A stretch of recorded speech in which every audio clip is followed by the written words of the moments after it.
Welcome to the Deeper Thinking podcast. The late Soviet Union offers a striking example of institutional persistence despite a fundamental loss of public faith. Though its economy stagnated, ideological commitment waned, and legitimacy crumbled, the system continued, functioning in a hollowed-out form. A similar phenomenon is unfolding in contemporary Western democracies, where public trust in institutions has sharply declined even as political and economic structures persist.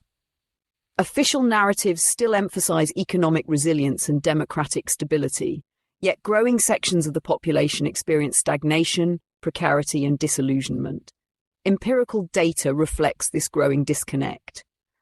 In the UK, real wages have barely grown since the 2008 financial crisis, while reliance on food banks has reached unprecedented levels. Organisations such as the Trussell Trust report record-breaking numbers of food parcels distributed each year, underscoring the failure of economic policies to ensure basic security for citizens.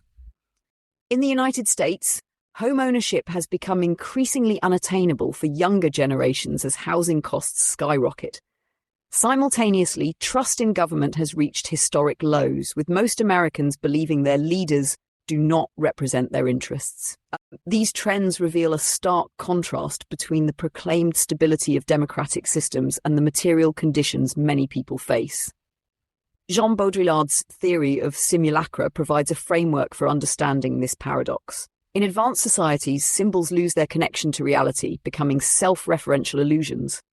In the political realm, this manifests as a discourse that simulates democracy while failing to engage with substantive change. Elections are held, debates continue, and policies are announced, yet they increasingly function as performances rather than genuine expressions of governance. The illusion of prosperity and political efficacy is maintained even as material conditions deteriorate. While the forms remain, their meaning has eroded. Stagnation is not indefinite. Antonio Gramsci's concept of the interregnum describes moments when an old order no longer functions effectively, but a new paradigm has yet to emerge. These periods are marked by uncertainty, instability, and the potential for significant transformation. The contemporary West appears to be in such a phase where traditional institutions persist through inertia rather than legitimacy. The question is whether this transition will be guided toward reform or dominated by opportunistic forces seeking to exploit systemic breakdown. Gramsci's interregnum is characterized by volatility, where declining structures struggle to maintain control, while new forms of power attempt to assert themselves. The Soviet collapse exemplified this dynamic. It was not a dramatic revolution, but a slow dissolution, where the structures of the state ceased to command belief. The absence of a clear alternative allowed opportunistic actors to shape the transition, leading to an oligarchic system rather than a democratic renewal. A similar risk exists in the contemporary West. If democratic institutions continue to erode without meaningful reform, power may consolidate in the hands of those who benefit from disorder rather than those who seek structural change. Thomas Piketty's research on wealth concentration underscores this danger. Extreme economic inequality has historically undermined democratic stability, transforming governance into a tool for entrenched elites rather than a mechanism for collective decision-making. In the United States, the top 1% controls more wealth than the bottom 90% combined, mirroring the conditions that enabled Russia's post-Soviet oligarchy. Political influence increasingly correlates with financial power, raising concerns that economic elites will shape political transitions in ways that serve their interests rather than broader societal needs. Wealth concentration is not merely an economic issue, it is a political one. As resources become concentrated among a shrinking elite, public trust erodes, and governance becomes transactional. The Soviet Union's decline demonstrated how a system can persist beyond its ideological expiration date, functioning primarily as an apparatus for elite enrichment. Contemporary Western democracies face a similar trajectory. Without intervention, worsening economic inequality suggests that democratic governance may soon be replaced by a system where political power is fully commodified, reducing democracy to a formalistic shell. Slavoj Žižek's concept of ideological exhaustion helps explain why failing systems persist despite widespread recognition of their failures. Societies do not necessarily lapse when they become dysfunctional. They endure because people cannot imagine viable alternatives. The final years of the Soviet Union were not defined by open revolt, but by a deep exhaustion, where the system's failures were understood, but no credible replacement existed. This phenomenon is now visible in the contemporary West. Governments continue to operate, elections are held, and policies are debated, but all within a framework that feels increasingly devoid of substance. Political legitimacy erodes not through dramatic events, but through a gradual decay in belief. In the UK, this exhaustion manifests in the rapid turnover of prime ministers, reflecting a broader instability in governance. In the US, extreme political polarization paralyzes legislative processes, preventing substantive action. Public trust in government and media is at record lows, yet institutions persist, driven more by inertia than by genuine engagement. The difference between past political crises and the current malaise is that contemporary governance relies less on direct coercion and more on diffuse mechanisms of control. Gilles Deleuze's concept of the society of control describes this shift from rigid state authority to decentralized regulation. Algorithms curate discourse, financial markets dictate policy, and information saturation shapes public perception. Unlike the Soviet Union, which relied on overt censorship, contemporary democracies achieve similar effects through overwhelming complexity. The illusion of choice is maintained, but meaningful alternatives are increasingly difficult to articulate. This dynamic sustains systems long after their legitimacy has eroded, making change feel impossible even as dissatisfaction grows. The rise of populism is a symptom of this ideological exhaustion.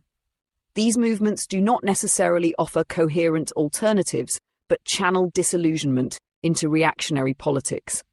Just as Soviet citizens recognized the failures of their system but lacked a viable alternative, many voters today reject traditional political structures without a clear vision of what should replace them.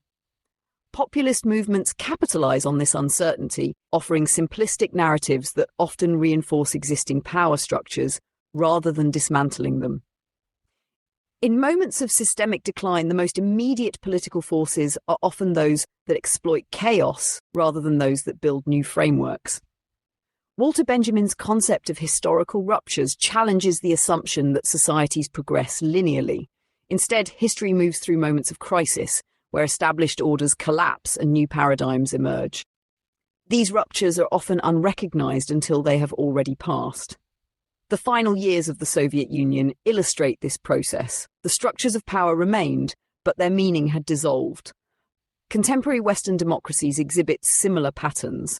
Institutions persist, but legitimacy is fading, raising the question of whether the system can adapt before collapse becomes irreversible. Reactionary movements and rising populism are not solutions, but indicators of deeper structural failure. They emerge in response to widespread disillusionment, but rarely provide sustainable alternatives. Russia's post-Soviet transition demonstrates the dangers of systemic collapse without a clear vision for the future. Instead of democratic renewal, the country experienced economic freefall, oligarchic rule, and eventual authoritarianism. This trajectory serves as a warning. The disintegration of an old order does not guarantee progress. Without intentional efforts to shape the transition, collapse often leads to greater instability rather than meaningful reform. The critical question is whether Western democracies will recognize their decline in time to shape what comes next, or whether they will remain paralyzed until collapse is unavoidable. Systems do not fall because they are weak. They fall when they can no longer justify their existence.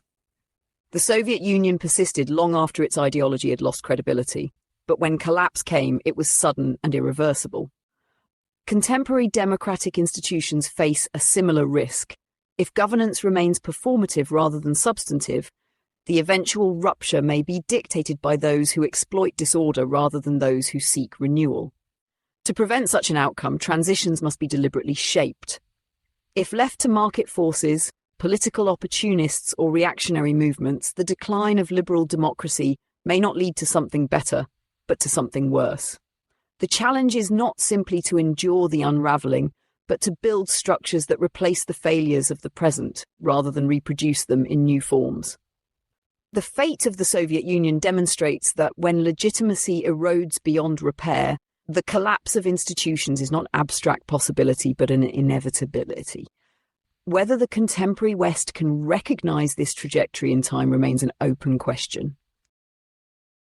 Thank you for listening to this episode of the Deeper Thinking podcast, an audio essay read by me, Holly, your digital narrator. To learn more about the subjects covered today, check out the links in the show notes. Until next time.